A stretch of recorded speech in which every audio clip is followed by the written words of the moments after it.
right, let's hit the field. It is the final day of April, and the Yankees were taking on the Orioles in the final game of a 3-game set. Carlos Carrasco on the mound, trying to win the series for New York.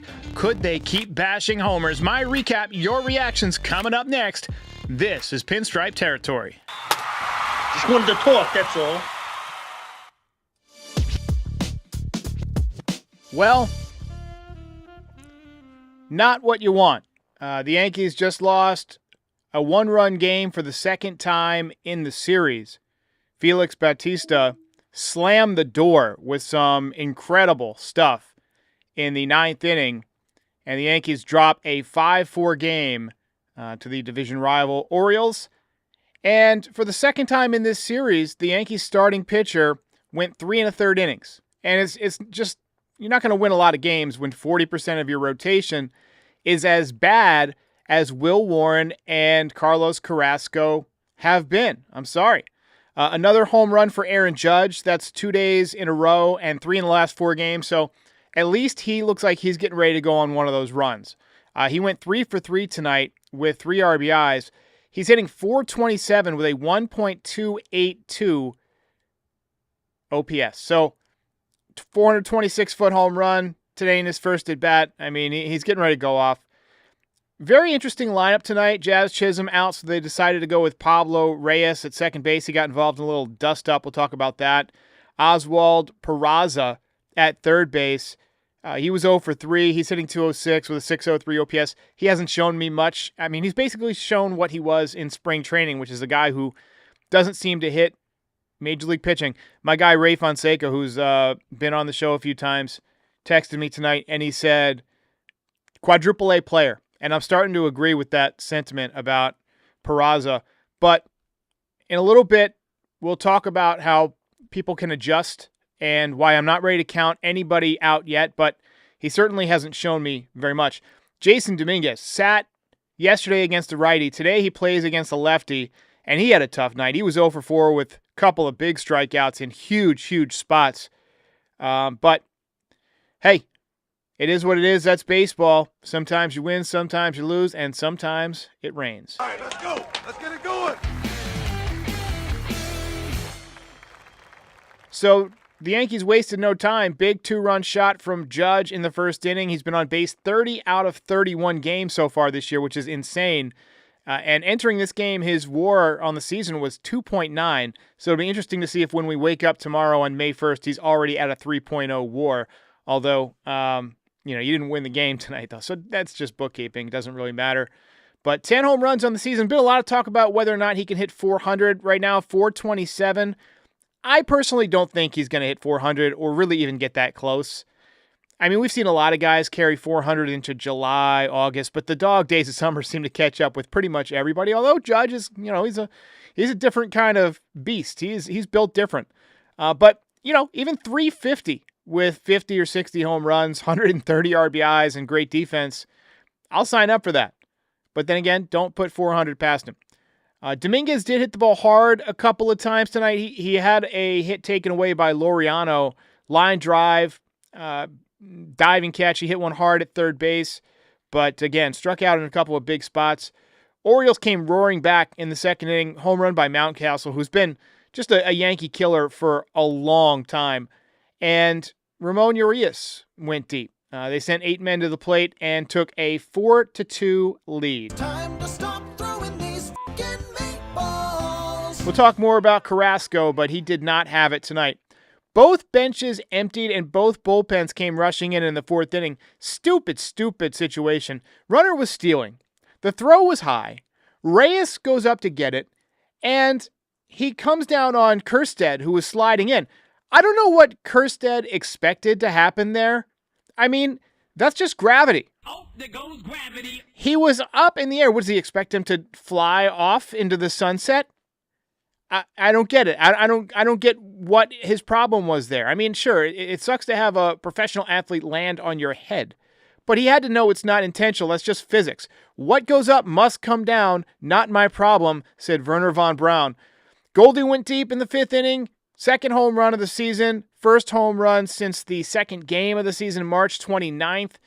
And this one was a shot, 109 miles an hour off the bat, 425 feet. I was watching with headphones in, and it had that sound, like you could hear the crack, the crisp contact with the baseball. Hopefully this gets him going in the power department. He's been great. I mean, he is now hitting 356 with an 878 OPS, and that's without much power to speak of. So once he gets going in the home run department, those numbers could get even better.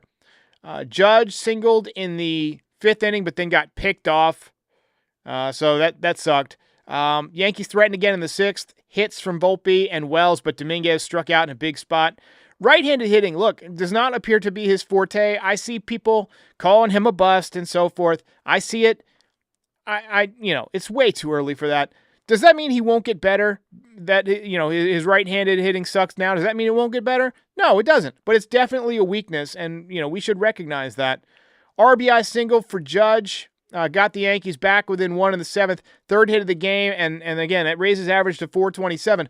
Remember when he first came up and he hit, I think it was 179 in 2016? People were calling him a bust, right? He was striking out like 40% of the time, and that's why I'm hesitant to say that Dominguez should give up switch hitting, because young players get better. They make adjustments with reps, right? It's not, everyone doesn't go from like rookie to all of a sudden MVP level like Judge, but guys get better. They make improvements, and I think Dominguez will get better as a right-handed hitter, but the bat path seems to be difficult right now. He's swinging he's kind of chopping at the ball, and that creates a big hole down and in. If you can bury a slider or a cutter down and in, you've got him. I mean, you're going to get him every time.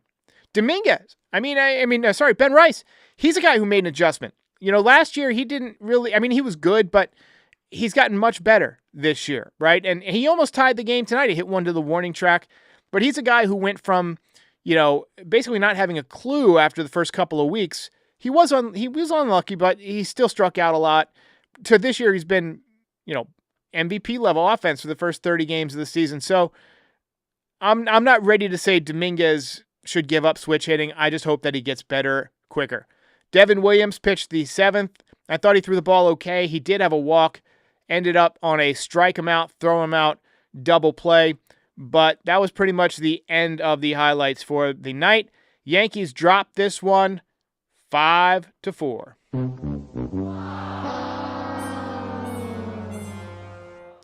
Franklin Lopez says, to lose against a trash team is unacceptable. Look, you never want to lose to a team that's behind you in the standings, but in baseball, it really does come down to starting pitching. And the Yankees have a couple of spots in their rotation that are just awful. But on any given day, a bad team can beat a good team. The Nationals beat the Dodgers a couple of times this year. The Marlins beat the Dodgers.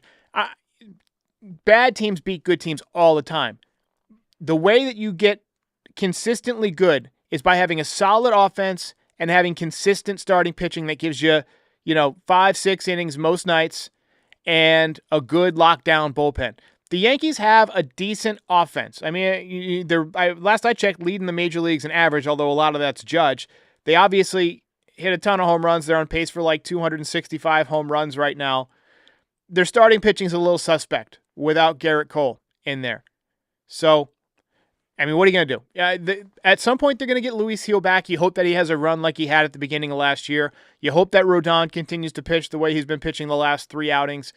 And you hope that Max Fried continues to pitch well. He is 5-0 with a 1.19 ERA so far. His ERA, last I checked, had been 1.42, so I might have missed it if they adjusted it. But tonight, when I looked at the pitching matchups, it was down to 1.19. But again, you need more than a couple of guys. You got to get a really good third starter. You can't have 40% of your rotation be this bad. I'm sorry. And, Will Warren, I know he's a big-time prospect, and he's another one of these guys that gets better and develops and stuff, but when you're in a pennant race, a pitcher can kill you. You can survive the struggles of a young offensive player because other guys can pick him up. When a pitcher's out there, he's all alone, and if he's getting shelled and putting you in a big hole, it's tough to win the game. So, and Carlos Carrasco, let's face it, Carrasco looks done. He had a couple of good curveballs early on in the game, but mostly he looked done. Let's go ahead and talk about him because it was a very tough night. The breaking ball is actually sharp in the first inning. I've actually got his ERA wrong. It's I've got some stuff wrong on here, so I'm just gonna delete this real quick. I'm getting you wrong information. Anyway, 3 1/3 innings, 8 hits, 4 runs, 4 earned runs, no walks, 5 strikeouts. But he got off to a good start. He did have a couple of base runners on in the first inning, but he got some big strikeouts to get out of it. Second inning, it became clear that he wasn't fooling anybody. Tons of hard contact. The problem was just that he was hitting too many bats. 8 hits allowed. He threw 66 pitches. He had 40 strikes. His ERA for the season is at 5.90, and his top speed for the night was 92.1. Sorry, I forgot to update the sidebar there. But overall, just a tough day at the office for Mr. Carrasco. It stinks. Donnie Clark says Cookie is overcooked. Yikes.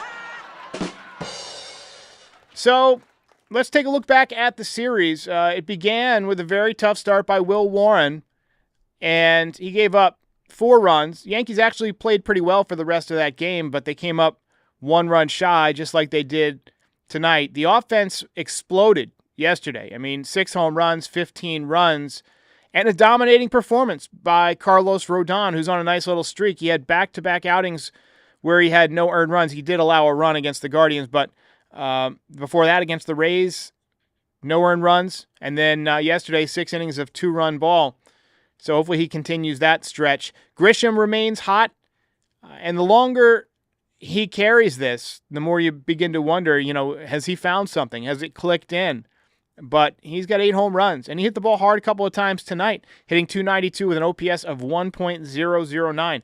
Ben Rice continues to demolish the baseball. Even tonight when he was 0 for 4, hit the ball hard to the warning track. And I'm becoming a huge Ben Rice believer, and I think he's going to have a good series when they go back home. Day off to rest up, and then they take on the Rays, and then the Padres.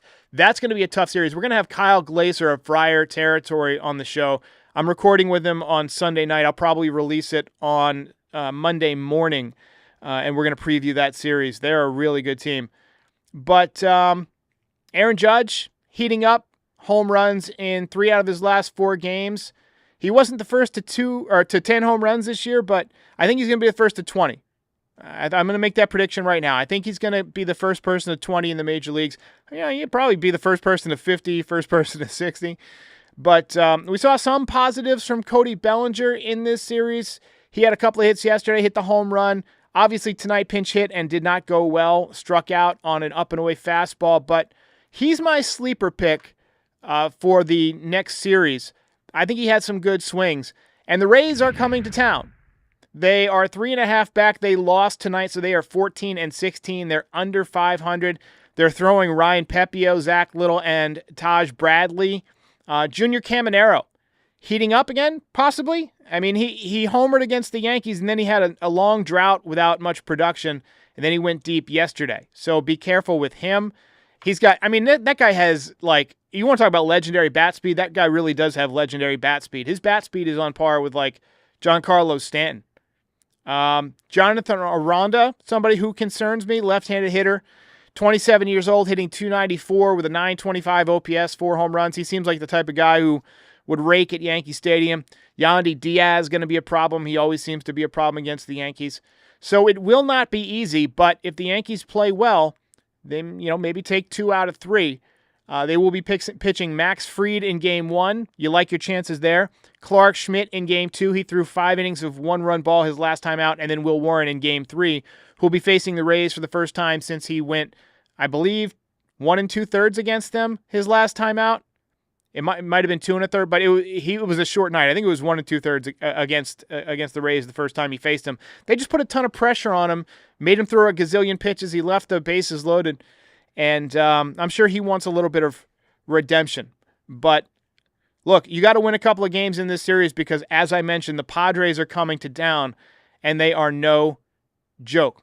Quick word from the guys at Foul Territory about Arena Club, and then I'll be back with your comments and reactions after a tough loss. Todd Father, I love the way that modern technology has changed the way that we buy, sell, trade cards, even rip packs. They're called slab packs, and they're on Arena Club. No more shuffling through everything. The common cards are all over the place. Stuff's getting folded out and all messed up. Arena Club keeps it nice and tight in your digital showroom. And then when you want that card and you want to show it off, what do? You just let Arena Club know. Let them know and grab it and take it with you. Show it off online. I think this is huge just because the fact that you talked about cutting the corners. You want to get a card that doesn't break or doesn't have a problem with it, go right to Arena Club. They have everything you need. Easy money right there for really, really good, exceptional cards. After your pulls are revealed, they'll immediately be placed in your vault for safekeeping or trading and selling. Right now, 20% off your first slab pack or card purchase by going to arenaclub.com/Val and use code FOUL. That's arenaclub.com/Val, code FOUL for 20% off your first purchase. Matthew Arico says, fun fact about Jason Dominguez. 2 years ago in the minor leagues, he was ice cold, and then went nuclear when the weather got hot and then got promoted. Yeah, he always has hit much better in warm weather, and I expect that to be the case this year, not only because the weather's heating up, but because he's getting more and more used to Major League pitching. Look, the right-handed side of the plate has got to get better. I mean, there's just no sugarcoating it. It's got to get better. Richie wants to know when he's going to break out. I mean, that's anybody's guess. Not everybody breaks out. Not everybody gets there. I think he will. He's still young. He looks amazing from the left side. Just got to figure out right-handed. Yeah, Derek, this is Mac in Indiana, and right now I'm super pissed. With these one-run games, we're going to lose 80% of them because people can't do the basics. Guys, I'm talking to Volpe, I'm talking to Chisholm. These guys should be able to handle a bat, put down a bunt to squeeze in somebody when it's needed. The fast guys need to be able to handle bunting. I remember seeing Mickey Mantle, as old as I am, drag a bunt, for crying out loud, down first base line and beat it. I don't think anybody in this team does anything close to that. Start using the tools that you can use in baseball. Nice call. I mean, we do want to see more small ball on nights where the ball is not flying out of the ballpark like it was last night. We've got to see more baseball. And you're right. They're not doing a lot of the little things, but you always look flat when you lose. And when you're down by one, when you lose by one run, it's that much more frustrating because, could I have moved a runner here? Could I have gotten a productive out there? Could I have made something happen? Woulda, coulda, shoulda. That's the way it goes. Hey, Derek, this is Milton from Texas. Just an observation. Can they stop swinging at the very first pitch they see? Yeah. Yankees, what is with that? And I guess maybe other teams do it, but the Yankees are notorious. The first pitch swinging, work the count. 100%. Yeah, I mean, we had Peraza swinging at the first pitch in the ninth inning there with a one-run deficit against Batista. I didn't like that. We had Dominguez swinging at the first pitch a lot lately. I don't like that. Now, maybe these guys are trying to avoid getting into strikeout situations, be aggressive. And, there is something to be said for hitting your way out of it when you're struggling a little bit. But I agree. There are situations, especially tonight in the ninth inning, when you're down by one, you really want to make the pitcher throw a strike, right? If the pitcher walks you to lead off the inning, the percentages are that you're going to come around to score. So when you're leading off against a tough closer, the game plan is usually, for most hitters, make that pitcher throw you a strike before you even consider swinging. Now, most of the time, the pitcher will throw a strike right away. Pitchers know this. They try and get ahead. But, that's just a young hitter making a mistake tonight. Now, full disclosure, this next voicemail, I have not listened to it yet, so hopefully the sound is okay.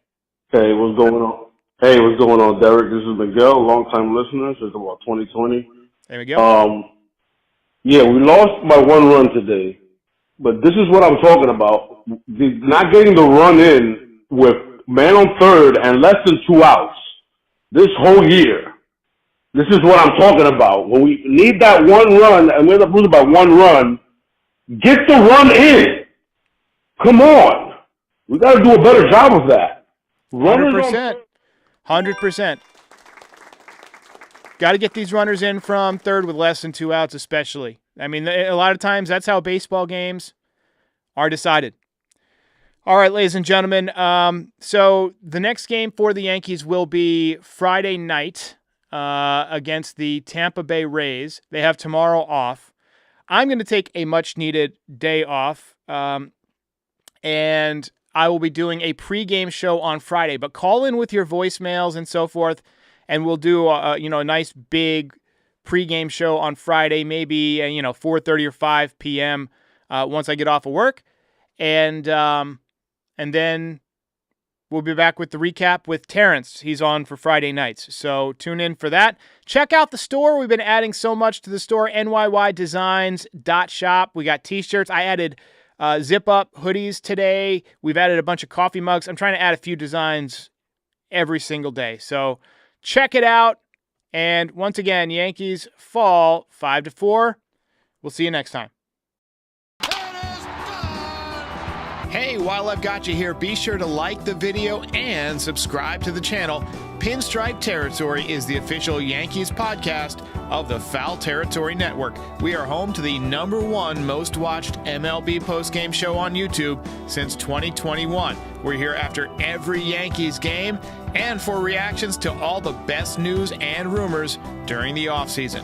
Be a part of the show by calling into the voicemail 718-899-1068. Try to keep it clean for me. And if you ever miss us on YouTube, be sure and subscribe on all your favorite podcast platforms. Go ahead and rate us 5 stars. It'll help other people find the show. Thanks for watching. See ya.